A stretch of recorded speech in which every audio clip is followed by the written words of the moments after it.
Oh, welcome. Hello, Monstah. Hello. Hello.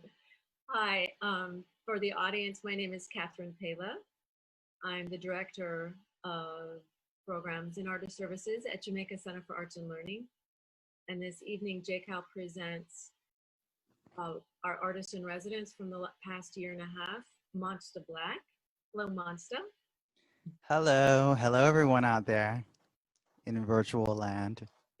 In virtual land, yes. In time of quarantine and now in this really complex time of change and Yes. and rioting and protesting, something that has I really feel and we all feel is necessary. um, we're coming You and I are having a conversation pre your performance, your premiere for Jamaica Center for Arts and Learning of Cotton, the quarantine series, the quarantine edition. Um, I just wanted to take a moment with you and with the audience to stand in unity with all those people who have been abused and demeaned, demoralized, brutalized. I mean, it's all with our system, the American system, and with and support the Black Lives Matter movement and all of those others in the world as well, who are representing and fighting for us and what's happening here and watching what is happening. Um, and I would love for you to say in your to say something as well.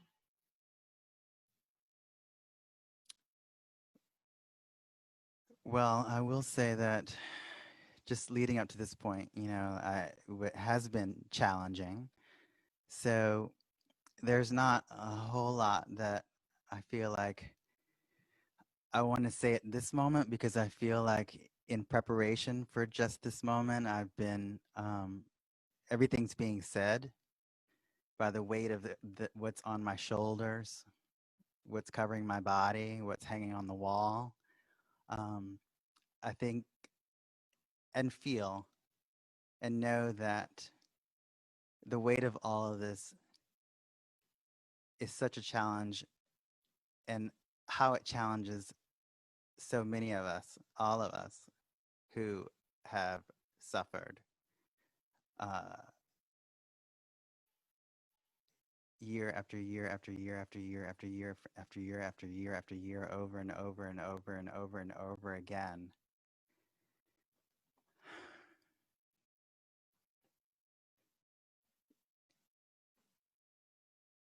There just has to be a way to get past this. And we all know what those ways are. We know what needs to happen. So at this point, it is about the action. And so this performance, this project has become simply a way to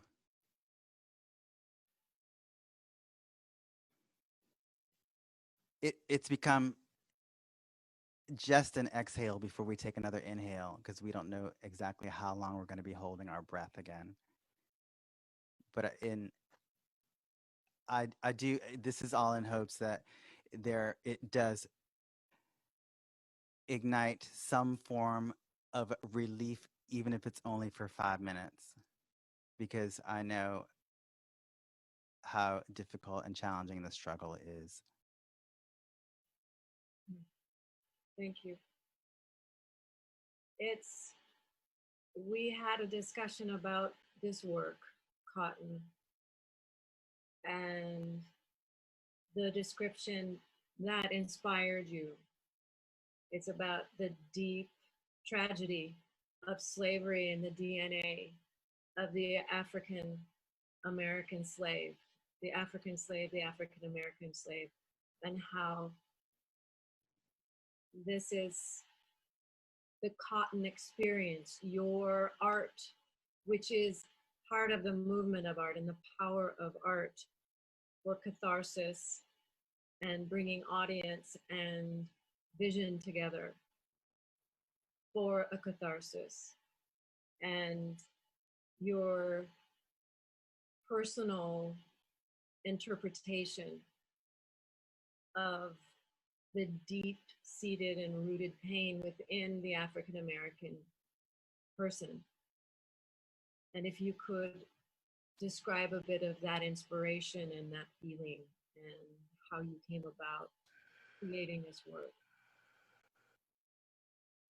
Well, I'll start with the fact that all of the images that I've grown up with and that have just been there ingrained from, you know, slavery and the cotton fields, the sweat, the blood, and the lynchings, I reached a point where I felt like maybe, just maybe, I could create something using those elements, not to forget it, but in a sense to lift my spirit up enough to be able to move forward, to really honor my ancestors. And so that's what brought me to creating the Cotton Project. Well, this is incredibly powerful. And as we've discussed over time and throughout your residency and performance possibilities, this idea of ongoing tragedy, and this isn't new what's going on, but it just is, it's a yet another voice and another time that needs to be amplified. And your voice at this time in the artwork that is being done, it amplifies all of these things that have been going on and collects. I think it's in a way collecting the timeline of tragedy and representing now, the now. Yes. As you walk through this. So from a perspective of Jamaica Center for Arts and Learning, which represents a diversity of our community. It's a huge diversity, 180 languages spoken right in the Southeast Queens area. And the work that you do is all about awareness of self, the awareness of identity, and the multitude of identities we each carry with us. Can you discuss, express in a way that you feel you're able, as Monstah Black, the artist, as Monstah Black, you're always the artist, I think. I have not, I don't think you do that separation, but if you could talk about what that means, I think that would be important as we walk into your performance, which is the film of Cotton, and then a live performance as well, and then the discussion following the evening.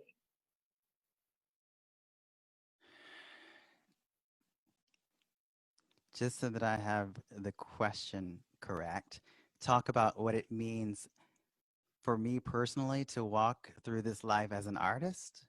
Is that? Yes, as Monstah Black. As Monstah Black. I don't want to create a false dichotomy.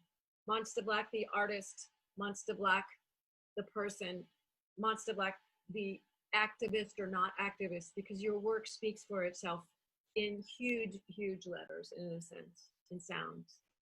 Well, as an artist, I feel like the activism, for the most part, is in everything that I create. Number one, being Black, being a black male, being a queer black male, everything that I create is a form of activism. So, in a sense, when I design worlds to live inside of, whether it be on stage or at home, or that artistic expression is actually still giving me a space to breathe, giving me spaces to find stillness, giving me spaces to act up, giving me spaces to be as feminine as I want, giving me spaces to play around with my masculinity, giving me spaces to show my anger, giving me spaces to show my love, giving me spaces to show my frustration, giving me spaces to play.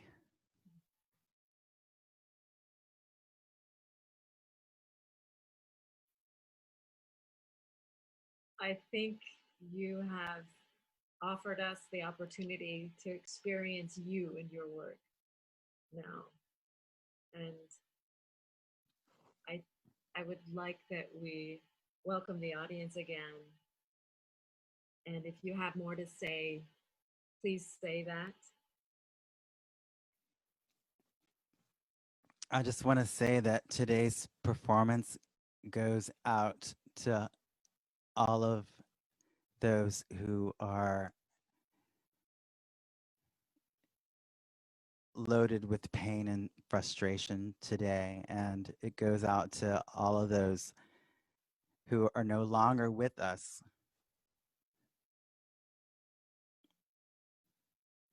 Those who lost their lives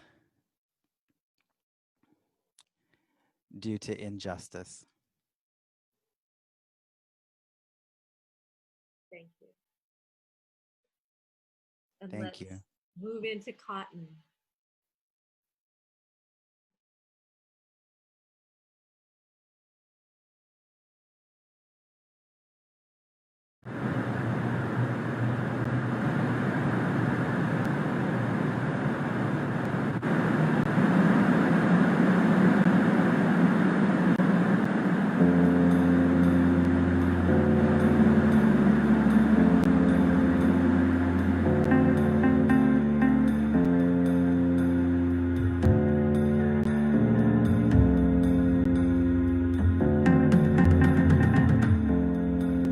Imagine I am just an ant. I am crawling up the trunk, sliding over sweet sap. The branches seem so far away.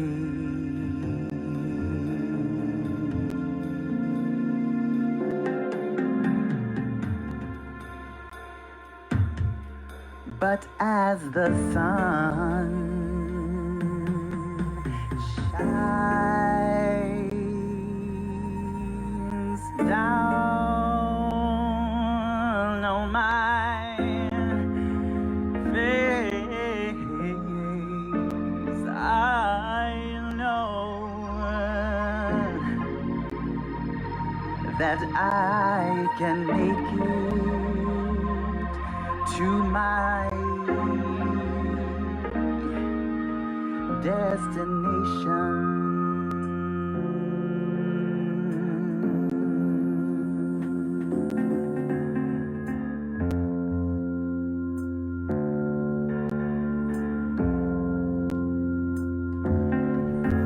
As far